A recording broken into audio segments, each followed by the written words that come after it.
Fatto il ruttino, eccolo questo che viene sul piatto la portata, è d'obbligo, devoluto, in precetto scolastico, stasera odo le vocali, dentro il mio cuore, che scandisce il turbolento turbinio di innovazione.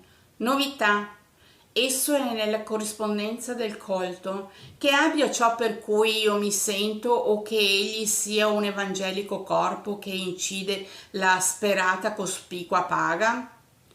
Leggo il suo scorgere, vedo completezza, veste la stola dell'uomo senza tempo, perché infinito è nell'appartenenza del mio noi nostro. Oggi giorno di serenità, io mi dedico, ma lui